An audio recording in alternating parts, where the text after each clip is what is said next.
Assalamualaikum warahmatullahi wabarakatuh. Alhamdulillah, salatu wassalamu ala rasulillah.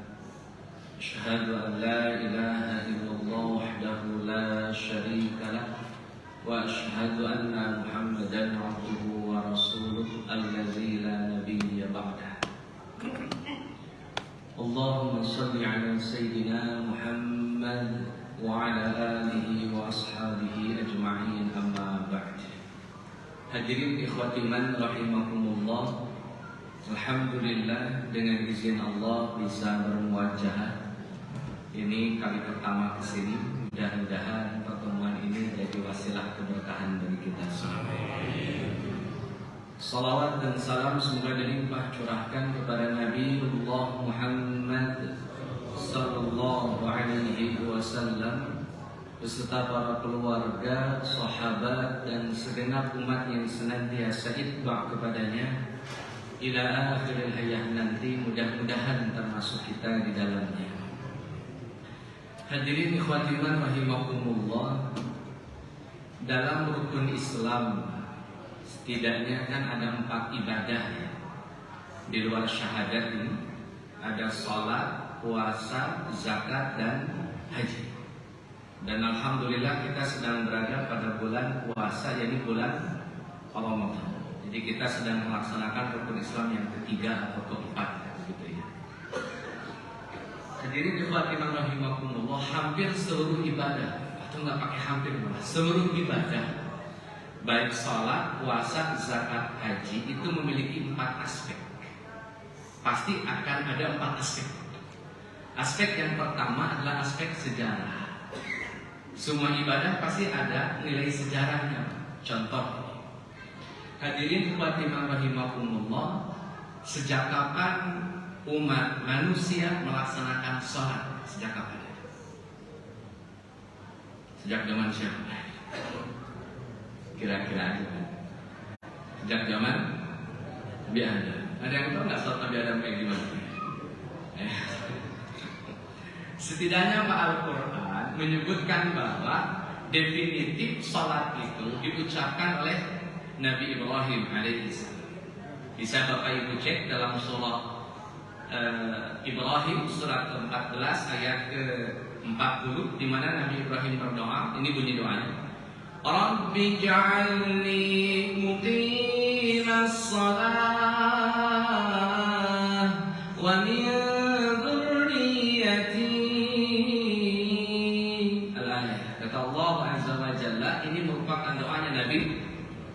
ya Allah, jadikan hamba orang yang ahli. Berarti sederhananya, ini sederhananya, sejak zaman Nabi Ibrahim sudah ada. Dari Nabi Ibrahim Pak geser ke Nabi Musa, ini ulul azmi, Nabi Musa alaihissalam. Nabi Musa pun melaksanakan ibadah salat. Dalam surat Thaha, surat ke-20 ayat ke-14, Allah Azza wa Jalla berfirman kepada Nabi Musa, aqimis salata li dzikri. Salatlah kamu dalam rangka mengingat aku. Bahkan ulul azmi yang keempat, yakni Nabi Isa alaihissalam pun melaksanakan ibadah salat. Jadi yang beriman kepada Nabi Isa punya salat. Faktanya yang beriman kepada Nabi Isa ngakunya kan tidak salat, kecuali Kristen Nazaret, Kristen Ortodoks itu masih salat sampai sekarang. Bapak bisa cek di YouTube itu, judulnya Sekolah Minggu Kristen Ortodoks. Itu mereka masih butuh, masih sholat sampai hari ini. Jadi memang Nabi Isa pasti mengajarkan sholat. Buktinya ada sisa-sisa peninggalan itu. Dalam surat Maryam, surat ke-19 ayat 31, Nabi Isa mendeklar pada dirinya. Ini ayat Allah Azza wa Jalla, kata Nabi Isa, wa ja'alani mubarakan aynama kuntu. Dan aku Allah takdirkan atau Allah jadikan sebagai orang yang senantiasa memberikan keberkahan di mana saja aku berada. Wa awsani, dan Allah mewasiatkan kepadaku bis salati waz zakati ma dumtu hayya, untuk salat dan untuk mengeluarkan zakat selama aku masih. Zakat di zaman Nabi Isa itu 10%. Sampai hari ini di gereja itu ada 10%. Hadirin Fatimah rahimakumullah, itu sejarah. Sholat, zakat itu ada sejarahnya. Jadi kalau mau dirunut ke nabi-nabi sebelum Nabi Muhammad, pasti ada perintah sholat, pasti ada perintah zakat. Termasuk juga puasa Ramadan, dan itu diabadikan dalam surah Al-Baqarah 183. Kata Allah Azza wa Jalla, kutiba alaikumusiyam kama kutiba alal ladzina min. Bahkan dalam tafsir Ibnu Katsir dijelaskan oleh Allah muliakan bahwa di zaman Nabi Nuh alaihi salam sudah mulai puasa Ramadan. Cek dalam tafsirnya. Tafsir Ibnu Katsir rahimahullahu taala ketika menjelaskan kama kutiba alal ladzina min qablikum, dalam satu riwayat menyebutkan di era Nabi Nuh sudah ada puasa Ramadan. Haji juga sama, Pak. Haji itu kan diabadikan dalam surah Al-Baqarah ayat 128. Nabi Ibrahim berkata, kata Nabi Ibrahim alaihissalam, wa arini manasikana wa tub alaina. Ya Allah, tunjukkan kepada hamba manasik-manasik haji. Manasik, karena itu manasik-manasik haji. Jadi haji, sholat, puasa, zakat itu pasti ada aspek sejarah. Ya, tentu tidak akan saya kupas karena kepanjangan. Segitu aja. Nah, hadirin Fatimah rahimahumullah, aspek yang kedua, setiap ibadah pasti mengandung aspek fikih atau hukum. Syarat dan rukun itu pembahasan aspek fikih. Sholat ada syaratnya, wudu, nutup aurat, menghadap kiblat. Ada rukunnya, dimulai takbir ditutup pakai salat. Itu syarat rukun sholat. Puasa juga ada syaratnya, Pak. Muslim, akil, balik, waras, sehat, itu juga dianjurkan puasa. Jadi syarat puasa. Rukunnya, Pak, puasanya dari makan, minum, dan hubungan suami istri dari subuh sampai maghrib. Kalau sambil duhur nggak masuk kategori puasa. Itu aspek fikih, Pak. Termasuk pembatal puasa apa saja, pembatal sholat apa saja, pembatal zakat apa saja, pembatal haji apa saja, itu masuk kategori fikih. Nah, luar biasanya hadirin di Fatimah rahimakumullah, masyarakat Indonesia belajar agama Islam itu berputar pada masalah fikih. Tidak dibahas itu tentang nilai dari puasa apa, nilai dari sholat apa, asal atau dampak dari haji apa, dampak dari zakat apa. Karena fokus pembahasannya fikih. Dan ketika dibahas fikihnya, sayang, Pak, masing-masing kelompok, masing-masing asatid sudah punya afiliasi. Sehingga ketika membahas fikih, alih-alih memberikan pemahaman, malah muncul terkadang perdebatan. Ramai lah jadinya. Kayak sholat tarawih antara 11 dan 23. Sekarang di Mekah sudah mulai 13. Sudah mulai 11, 13, 23. Itu kan aspek fikih, Pak. Ini jadi perdebatan. Ketika itu diperdebatkan, kemudian yang 443 atau 22223 atau 22221, ya muncul lagi perdebatan. Kunut witirnya muncul lagi perdebatan. Kenapa aspek fikih harusnya, Pak, dikelola dengan baik? Bagaimana mengelola dengan baik aspek fikih? Kembalikan kepada mana fikih, Pak. Fikih itu faham. Saya ulang, fikih itu faham. Dalam kitab usul fikih, Pak, Mabadi Awaliyah, karya Syekh Abdul Hamid rahimahullah ta'ala, beliau mentafsirkan, menerjemahkan al-fiqhu huwa al-fahmu. Fikih itu faham. Jadi kalau orang belajar fikih, dia harus, saya ulang, Pak, kalau orang ngaji fikih berarti dia harus paham. Faham yang mana, Ustaz? Faham apa yang dia lakukan, dan di waktu yang sama dia harus paham apa yang orang lain lakukan. Misal, saya tidak kunut dan saya paham kenapa saya tidak kunut. Saudara saya kunut dan saya paham kenapa saudara saya. Karena saya paham apa yang saya lakukan, di waktu yang sama saya pun paham apa yang orang lain lakukan, maka kemungkinan besar, Pak, muncul mentalitas saling memahami. Muncul mentalitasnya, Pak, saling memahami. Sama kayak mulai Ramadan pakai hisab, pakai ruqyah. Kan perdebatan. Saya memilih ruqyah bisa, saya paham kenapa saya pakai ruqyah, tapi saya pun paham kenapa orang lain pakai hisab. Jadilah saling memahami. Kalau gini, Pak, kasusnya, Saya cuma paham apa yang saya lakukan, tapi saya tidak mau paham apa yang orang lain lakukan. Kira-kira saling memahami nggak? Munculnya gagal paham. Kenapa disebut gagal paham? Pahamnya sebelah.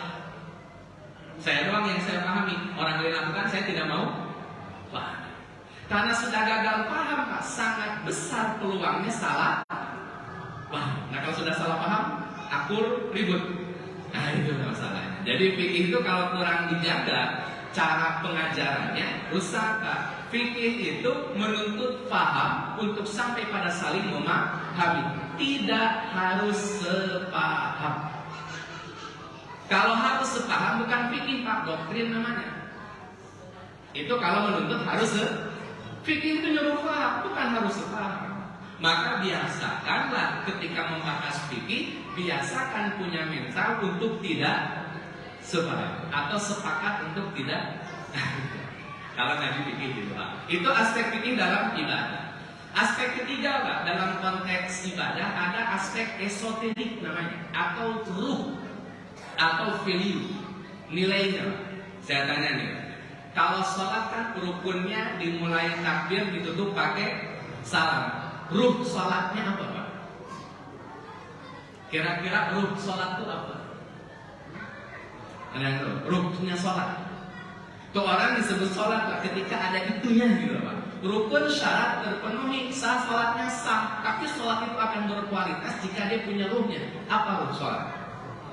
Oh, kan? Khusyuk. Maka khusyuk, Pak, hilang khusyuk tidak batal sholatnya, tetap sah. Walaupun dia tidak khusyuk. Tapi kalau orang sholat tidak ada khusyuknya, itu sama kayak manusia tidak ada ruh. Gak dapat feel-nya, gak dapat yang namanya nyaman dalam sholat. Saya kasih ilustrasi. Nabi SAW kalau sholat malam tarawih bacaannya panjang atau pendek? Panjang. Sepakat, Pak? Saya tanya lagi, Pak. Nah, ini kalau sholat tarawih bacaannya panjang pendek, Pak? Panjang. Yang dibaca oleh Nabi surat apa, Pak? Makanya kita sebut panjang. Nah, jadi standar panjang Nabi itu Al-Baqarah, Pak. Awas jangan sampai bilang sabihi isma rabbikal a'la itu panjang. Jangan sampai bilang walaili idza yaghsha wan nahari idza tajalla itu pendek. Yang panjang itu Al-Baqarah, Ali Imran, Al-Maidah, An-Nisa, Al-An'am, Al-A'raf, Al-Anfal, At-Taubah itu panjang. Dalam beberapa pandangan para ulama itu disebut dengan ayat-ayat tiwal. Tiwal itu ayat-ayat panjang. Waktu Nabi baca surat-surat panjang, Pak, saya tanya dulu, sahabat anteng atau tidak anteng? Enjoy sholatnya itu di belakang Nabi atau gelisah? Jauh panjang banget ya Nabi. Besok-besok jangan dijadwal Nabi tuh. Panjangan bacanya. Ada yang berani bilang gitu sahabat Nabi zaman dulu. Gandanya sama Abu Bakar. Abu Bakar mah bacanya pendek-pendek. Gak ada, Pak. Kalau zaman Nabi imamnya harus Nabi Sallallahu Alaihi Wasallam. Sekalinya boleh diganti kalau nabinya sakit. Kalau nabinya sehat nggak boleh diganti. Dan bacaan Nabi panjang-panjang, Pak. Sampai ini kapasitas sahabat, mentalitas sahabat. Nabi sholat malam, Pak, sholat tarawihnya sampai tengah malam. Awal malam sampai tengah malam, bukan 30 menit. Awal malam sampai tengah malam baru selesai, Pak. Sholat dengan para sahabat. Abu Dzar Al-Ghifari, hadis ini sahih di Imam Abu Daud. Abu Dzar Al-Ghifari datang, Pak, kepada Nabi. Nabi lagi di saf sholatnya, masih lagi zikir. Sholat selesai tengah malam. Abu Dzar Al-Ghifari nyamperin Nabi, kata Abu Dzar, ya Rasulullah, sudilah kiranya Tuhan menambah beberapa rakaat bersama kami.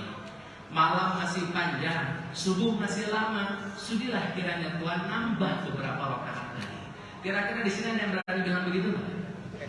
Ustaz, subuh masih lama, bisa nggak nambah beberapa rakaat lagi? Kayaknya agak hal yang mustahil. Kalau konteks ini zaman Nabi begitu, Abu Dzar itu semangatnya gitu. Kenapa? Karena Abu Dzar, para sahabat mendapatkan khusyuk dalam sholat sehingga sholatnya itu nikmat. Karena khusyuklah yang bikin nikmat sholat. Kalau hari ini, Pak, kita belum bisa menikmati sholat, ada problem dalam masalah khusyuk. Nah, harus diperbaiki itu, Pak. Karena harus enjoy pas sholat itu. Maka kata Nabi Sallallahu Alaihi Wasallam, Tumanina itu kan Pak, tenang, enjoy, nyaman. Itu tumanina. Gak cuma tenang doang Pak, tapi tenang, enjoy, nyaman. Itu tumanina, itu jadi rukun sholat. Khusyuknya bukan rukun, tapi tumaninanya jadi rukun. Makanya mohon maaf Pak nih ya, di Indonesia kan ada yang 23 rakaat cuma 7 menit. Saya nggak ngerti itu pas sholat apa balap. Tapi terlepas daripada praktek amaliyah tersebut, kalau saya punya pandangan, jadi tidak sah. Kenapa? Karena di zaman Nabi Sallallahu Alaihi Wasallam, ketika Nabi menyampaikan tentang tumaninah, ada sahabat sholat Pak. 2 rakaat selesai sholat, salaman sama Nabi. Salaman salaman sama sahabat ini. Terus Nabi bilang begini Pak, Qum fasolli fa innaka lam tusolli. Ente diri lagi, ente sholat lagi, ente belum sholat. Maka sahabat yang disuruh Pak sholat lagi, berarti sholat yang kedua kalinya Pak. Beres sholat yang kedua kalinya, sahabat ini salaman lagi sama Nabi. Nabi kembali lagi Pak mengucapkan kalimat yang sama. Kata Nabi, Qum fasolli fa innaka lam tusolli. Ente diri lagi, ente sholat lagi, ente belum sholat. Sahabat ini Pak, karena yang nyuruhnya Nabi Pak, bukan saya. Kalau saya mungkin protes. Kalau yang nyuruhnya Nabi yang manut Pak, 3 kalilah sholat beliau Pak, 2 rakaat, 3 kali sholat. Beres 3 kali sholat, salaman lagi Pak. Nabi masih ngucapin kalimat yang sama. Qum fasolli fa innaka lam tusolli. Diri lagi, terus ente sholat, ente belum sholat. Akhirnya sahabat kesel. Atau sahabat Rasul, maaf ya Rasul, sholat saya itu ya kayak gini-gini aja. Mau Rasul suruh berapa kali sholat pun sholat saya bakal gini-gini. Kalau memang salah, tolong sebutkan di mana salahnya. Baru Nabi sampaikan Pak, kalau sholat harus tumanina.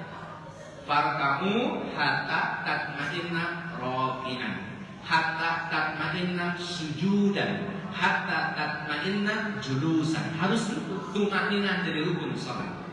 Maka mohon maaf yang ngebut-ngebut ya berarti tidak masuk kategori. Kalau ada Nabi suruh ngulang lagi itu Pak, sebagaimana di zaman dulu. Allah. Hadirin Fatimah rahimahullah, terakhir Pak. Tadi kan puasa, sekarang puasa dulu Pak. Apa ruh dari puasa Pak? Kalau tadi kan ruh sholat, ruh puasa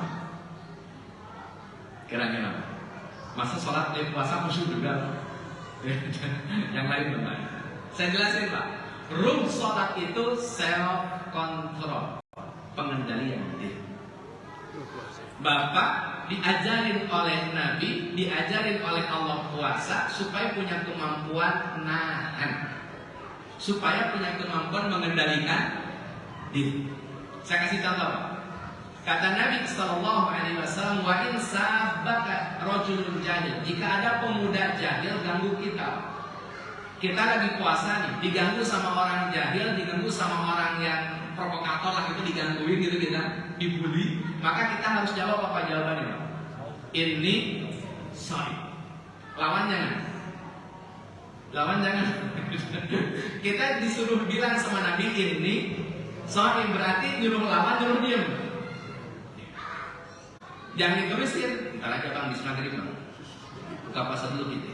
Gue tungguin di lapangan, ambil semua saudara-saudara kerabat semua. Nah gitu Pak. Jadi kalau kita dibully, diprovokasi, kita cukup bilang gini, jangan lawan. Itu self control. Kendalikan diri. Jangan marah, jangan terpancing emosi. Maka orang puasa tidak boleh emosian. Santai. Yang kedua Pak, Nabi pernah ngobrol sama anak-anak muda. Kata Nabi, ya masyarakat syabab man istata'a minkumul ba'ah, para pemuda, kalau sudah waktunya nikah, nikah deh. Jangan ditunda-tunda. Tapi kalau kagak sanggup menikah juga, kan banyak faktor Pak, tidak sanggup itu. Banyak faktornya. Calon ada, biaya ada, tapi belum dapat izin. Izin ada, calon ada, tapi belum punya biaya. Biaya ada, izin ada, tapi belum ada calon. Faktornya banyak Pak kalau nggak nikah. Kata Nabi, kalau belum sanggup nikah maka harus puasa. Puasa itu mengendalikan syahwat, puasa itu mengendalikan emosi. Orang yang rajin puasa, kemampuan self kontrolnya makin bagus. Makin sering puasa, makin bagus pengendalian diri. Itu satu. Ruh yang kedua, puasa itu membangun empati kepada orang miskin. Saya tanya dulu Pak, lapar itu enak gak enak? Lapar itu enak gak enak? Haus enak gak enak?